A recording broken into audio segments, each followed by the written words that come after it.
Hi, this is Joe Makuc with the Pennsylvania Horticultural Society here on location at Glen Foerd in the Mansion House to talk about the Glen Foerd Community Garden with Sarah Ferguson, the Environmental Program Coordinator here at Glen Foerd. Someone who's been recently more involved with the community garden, having just taken on this position this year.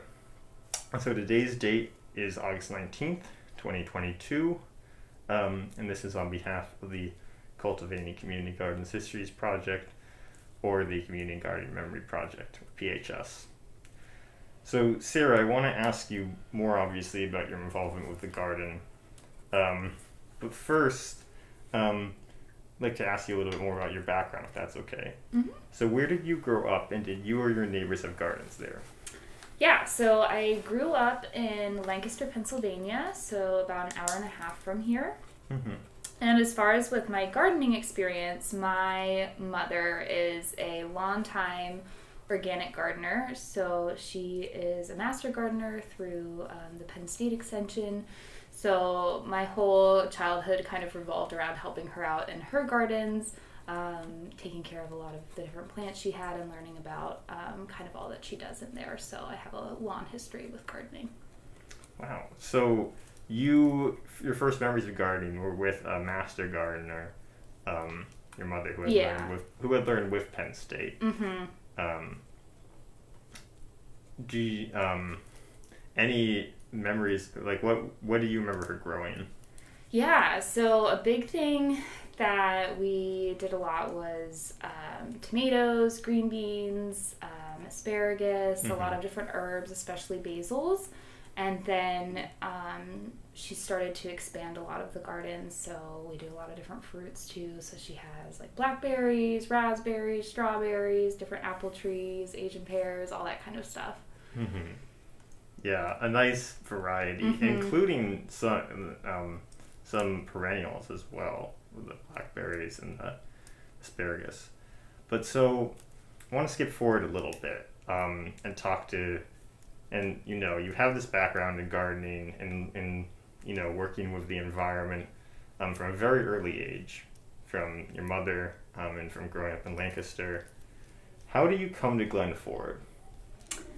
Yeah, so my background is in outdoor environmental education, and so when I took this position, I was actually living in North Carolina, working at an aquarium with their volunteers, but I was really looking toward coming a little bit closer to home, and I found this position through Glen Foerd, and it really aligned with a lot of different things I want to do and things I enjoy doing, especially with education and teaching people about the outdoors.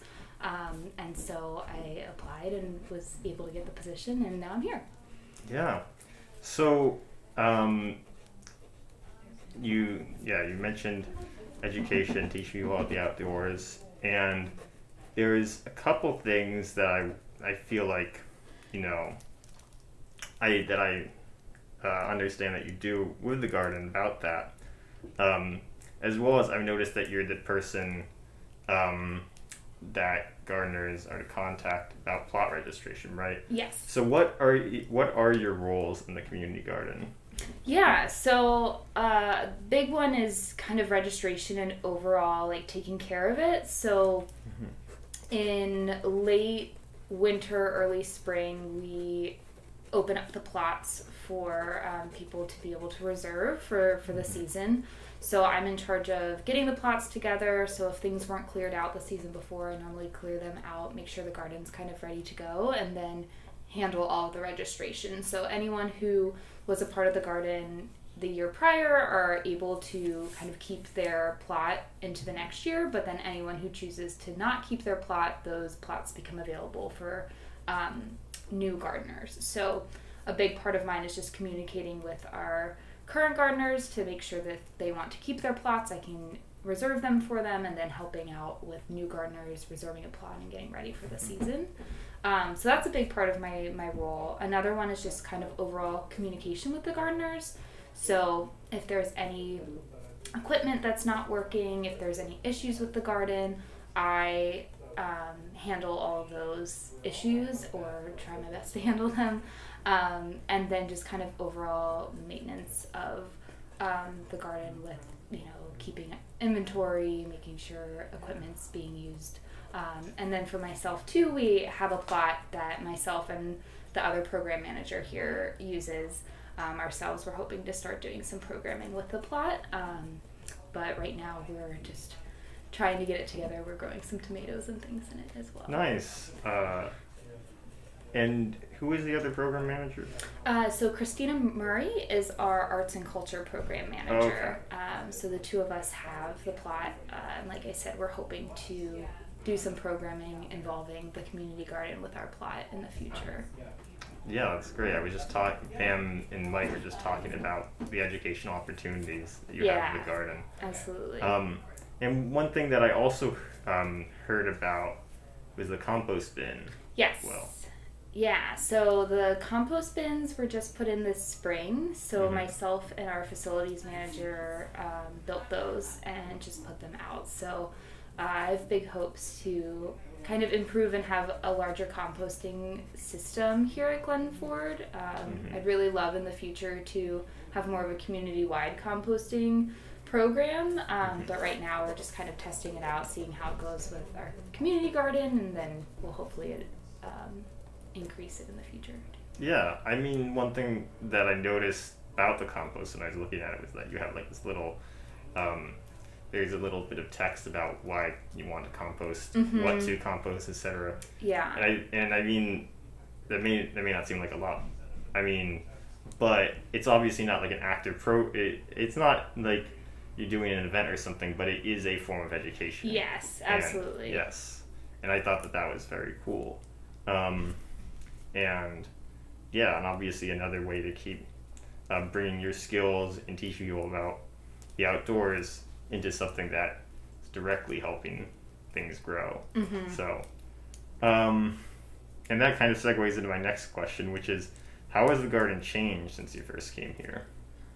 Yeah, I mean, I got here, just physically we see a lot of changes. I came in November, so the garden wasn't open. We had already closed for the season. There wasn't really anything in any of the plots, and so it's been really fun being here during the growing season and being able to see the garden really come to life. So that's been a really, really great change with it. We've already kind of talked about the compost bins, so that's something being added in. But hopefully there will be more changes to come with it too. Yes, those programs, which I do want to ask more about, but I think we can get to that in a second. So I know, again, I know you've only been here for one growing season and for some downtime during the winter, but do you have any favorite stories about the community garden? I think one thing, I don't know if it's not as specific of a story, but just getting to know a lot of the people that have been involved with the garden for so long, and how they've really have formed this community, but keep coming back every year.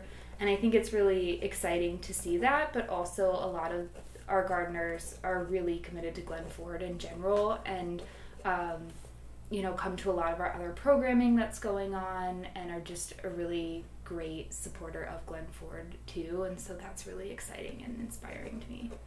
Yeah, I mean, everybody I've talked to so far has had nothing but praise.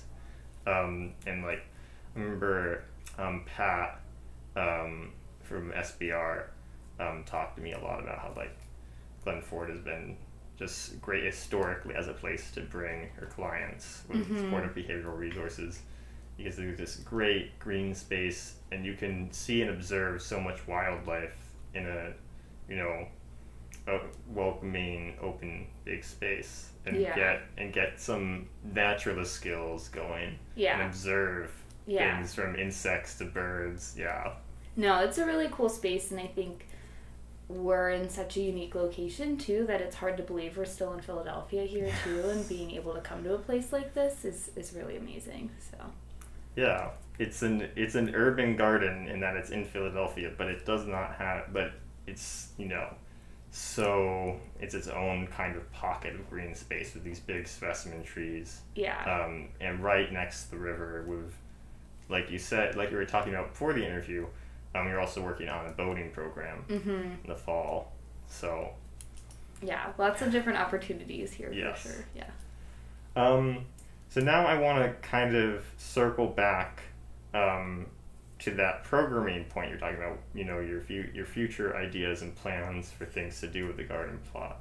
You know, what are your future plans for your plot and for your involvement with the garden more broadly? Yeah, so we're still kind of working a lot of that out, so nothing's set in stone, but I think of different ideas. I'd really love to do some sort of like basic like gardening 101 type program just to really show people, you know, what they might be able to do in their own backyards on a smaller scale, especially for so many people that live in Philadelphia. So that's something that I've been interested in. Christina and I, so as the environmental program manager here, and she's the arts and culture program manager, we've talked a lot about how we could use different things that we grow for programming as well and kind of tie it in that way. So we've talked about, you know, like different types of like vegetable printing or things like that, where we can kind of combine our two interests, mine on the environmental side and hers on the art side, for programming like that too. So those are some ideas we have. You know, potentially in the future we both run a lot of different teen programs on site, then it might be something that they can kind of have some creative freedom in too. But we're still kind of working a lot of that out. So. Yeah, I understand that there's also some tree planting going on.